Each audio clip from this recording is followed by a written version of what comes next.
USA. Board race. Nicola Harkis from South Africa. Sarah Hamaji, Japan. Elizabeth Brennan, USA. Babette Van Ruin, South Africa. And Mana Isuda from Japan.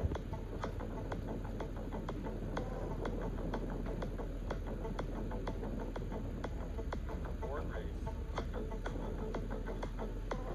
Definitely something that lifeguards are using all around the country, all around the world, in helping get to victims quickly. Rescue boards are something you can get out there, put them on a board, get them out of danger, hopefully, and get them back in quickly.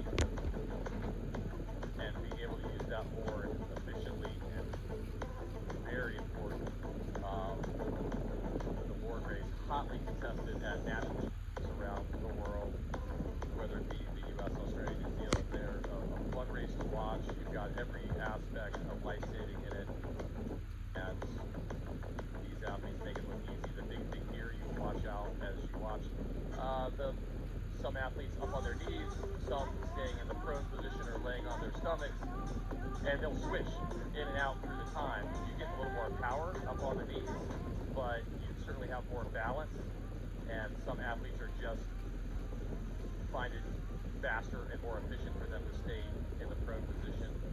But really your top level athletes, you'll see them on their knees at least 50%, if not more, of a competition as they go around. And again, to give an idea, they just got to the buoys. How far out of those buoys? Again, I'm going to go to a wide shot there. I believe the yellow is 150, and then you've got the 50 meters across. So I believe, or maybe it's 275 and then 50 across.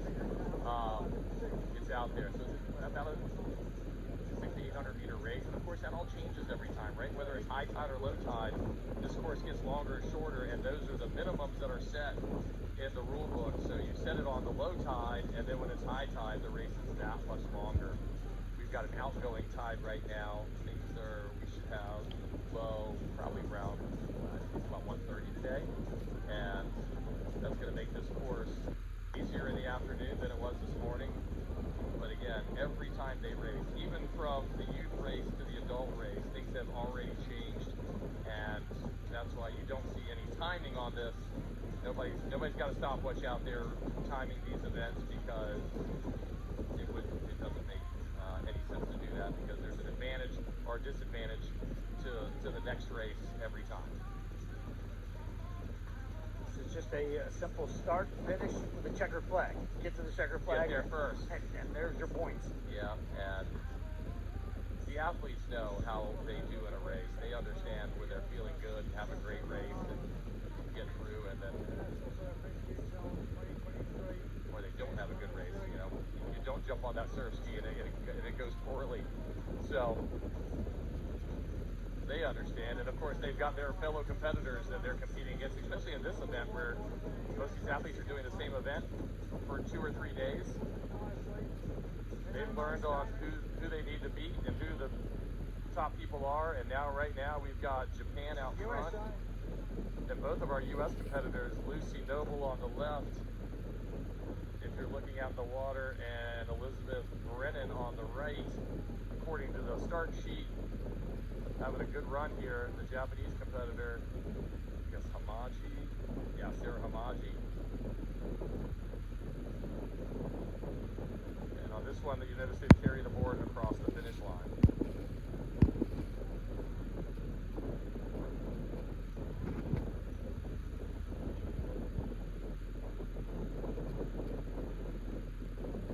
All right, Sarah Brennan, Lucy Noble. Great job for the U.S. The two South Africans, Nicola Harkis and Babette Van Ruin. And I think that South African women's team is down to about 3 people. So these ladies are doing basically every event without rest. Team managers, Give them team managers. credit for being out there fighting.